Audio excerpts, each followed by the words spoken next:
বাচ্চার জিনিস 500 কোটি লোক ধরবো, কোনো কিছু হবে না, কিন্তু আমি ধরলে সেটা ভেঙে যায়। সমস্যা সমস্যা এমন একটা জিনিস যা প্রত্যেকটা মানুষের জীবনে আছে, কিন্তু আমার জীবনে সমস্যা অন্য লেভেলের। আমার জীবনে এত সমস্যা মাঝে মাঝে মনে হয় যে আমার জীবনে সমস্যা নেই, সমস্যার মধ্যে আমার জীবন ডুবে গেছে। কোনো গুরুত্বপূর্ণ কাজে 10টায় যাওয়ার কথা থাকলে আমার রেডি হইতে 10:30 বেজে যায়, আর তখনই আমার 2 নাম্বার ধরে। এই সময় কেমনটা লাগে? এরকম আমার সাথে অনেকবার হয়েছে। বারবার শুধু আমার উপরেই কেন কেন?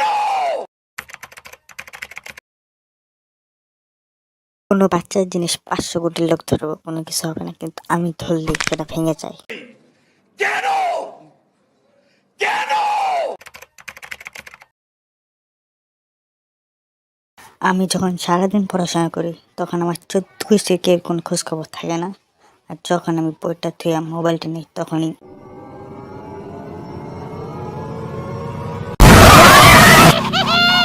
আরে আরে ভূত না মানসিক। আর আইসা এই সরকারি জ্ঞান দিব। আমার 2 টাকার জীবন, হেনে 3 টাকার ঝামেলা, সেখানে আইসা 5 টাকার জ্ঞান দিব। আমি যেখানে পড়তে বসি সেখানে তোমরা ঠেসালাও।